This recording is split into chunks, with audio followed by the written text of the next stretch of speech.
Hello everyone, Russell Wright, and now we're going to go into kind of some informal discussions.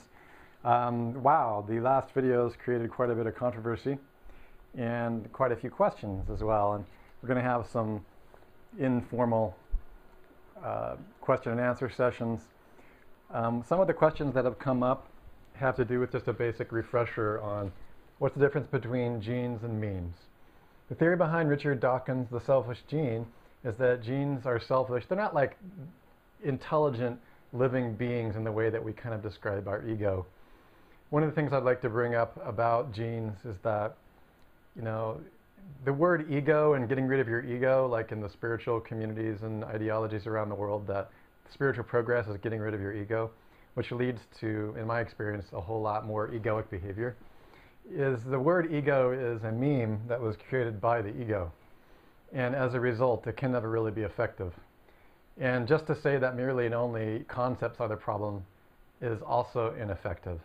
It's another kind of memeplex which short circuits and isn't grounded in reality. There's nothing wrong with your concepts. You just have to know what concepts are and how they fit within a conceptual matrix and then ultimately are transcended. The genes, or the selfish genes, is just a model, a conceptual model by Richard Dawkins to point out that through time, through evolutionary psychology, sexual psychology, the things talked about in those disciplines, genes will have over time altered and modified behavior via environmental feedback in order to change your behavior so that they selfishly can survive. A lot of the times you, as an entity, benefited from those selfish choices. Other times you did not. Memes was the creation of language or the projection of voice via mirror neurons. There's a lot of evidence to show mirroring people. We're going to get into mirror neurons. It's one of the most important discoveries of our century. If you don't understand this and you're a marketer or an online business person, you're going to be hurting if you don't get that. And we're going to show you why in the social media campaigns and upcoming episodes. Memes was an extension of genes, and memes came as a result. It's another tool in the gene toolbox to communicate in culture, extended across the environment of the tribe so that we could communicate with each other. And it started with mirroring. You know, if I said that a rock on the ground was a grunt, and then you also grunted, we would grunt together, and then we would agree that a grunt was a rock. Finally, eventually it morphed into language, rock instead of grunt.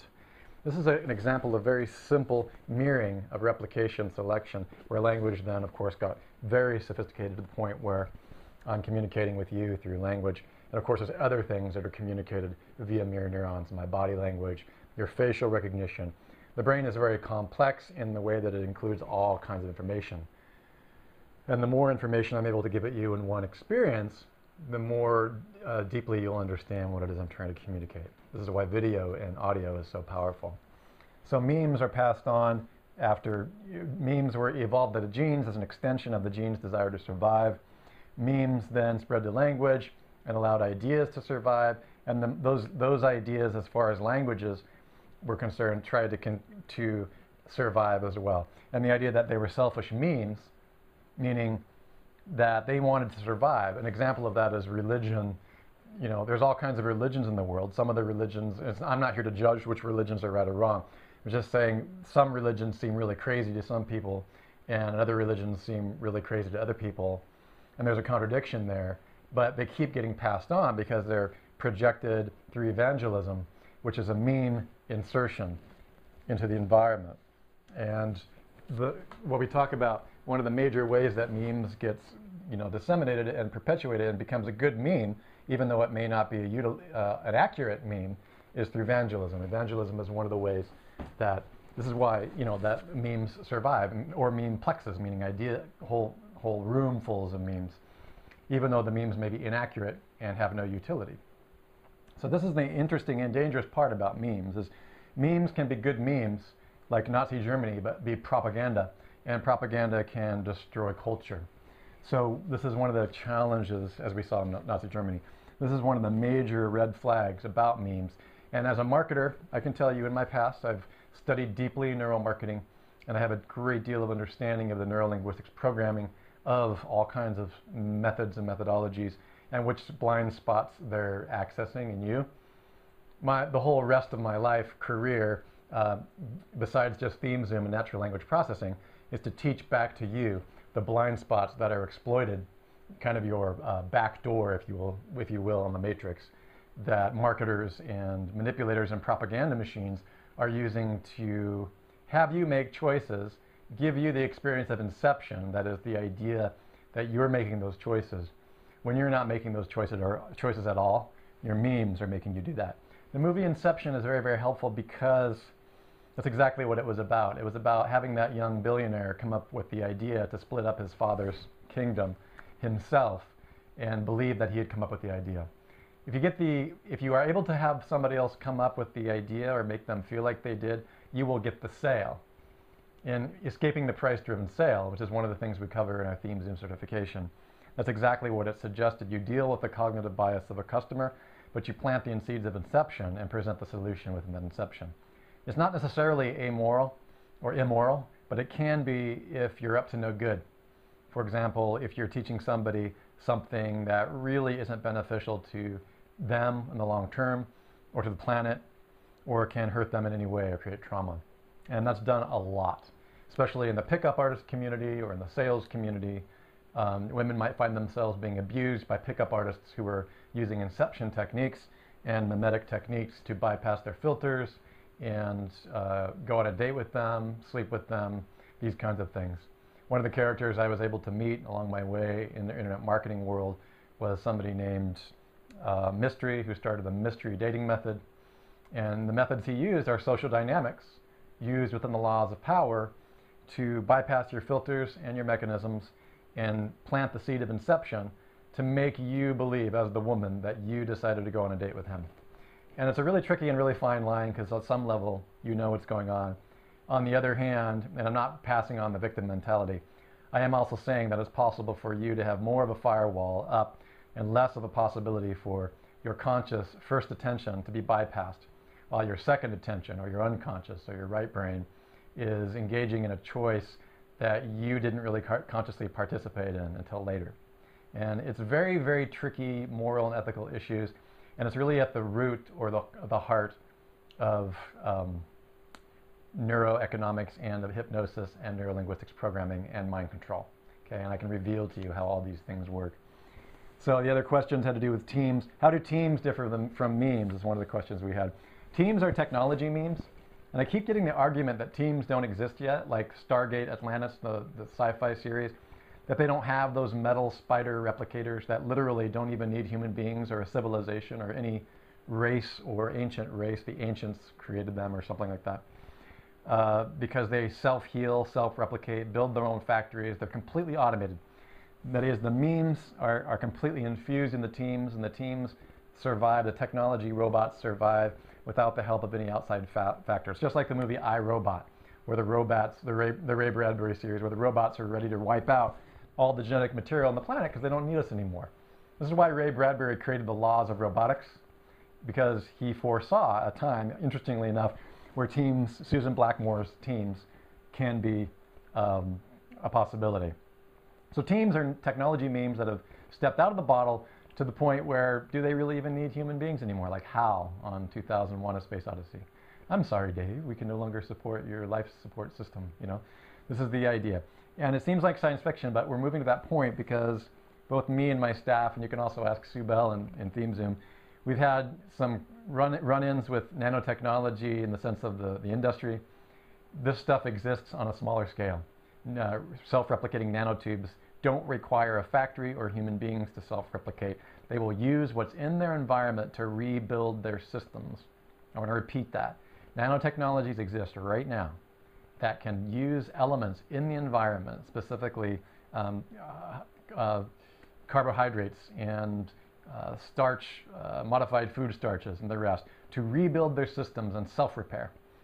I don't know, I can't tell you how I know this. I can only tell you that I was involved with a client that they're dealing with litigation issues because these technologies exist. So Russell Wright, Sue Bell, and other friends are envisioning in a world where all of that is bypassed, and on top of that, motivation 1.0, which is simple pleasure and plain, one-celled organisms. Motivation 2.0, incentives, bonus, rewards, and golden parachutes, which, you know, really are about the second replicator and controlling those ideas of essentially protecting versus connecting. and moving all that up a notch into Dan Pink's Motivation 3.0 and their technology memes. So the countermeasures towards our countermeasures against Temes technology memes are social environments and technologies that are built Geron linear style for human beings, where we collaborate in Motivation 3.0 based on collaboration gratification, social gratification. Startwithwhy.com is a great website to talk about how why-driven causes generate more energy and passion. Connecting versus protecting, and there's enough to go around, there's enough abundance and everything. We would eventually move to the next level because this is the hardest part to understand. The closed value systems discussed in spiral dynamics. In other words, every value system in the spiral dynamic hierarchy, the one above it seems immoral in its behavior. Because the more you comprehend and the more you're zoomed out into the environment, the more you can make choices that don't make sense to the level that is prior to the one that you're in. Not high, not lower, just different than the one that you're in. This is why the green value meme container system seems completely immoral to the blue, the hierarchical value meme container. Right now we're caught in the blue, in the parachute, in the hierarchy. It can't stay that way because it's not sustainable or grounded into the sustaining of the planet. So these are some basic 101s. We're going to move past all that into 4.0, which is our entire financial economic system. That is the closed system of the blue value meme container. We'll actually jump up a notch to green, actually yellow, to unstable systems that are so unstable that they're actually stable.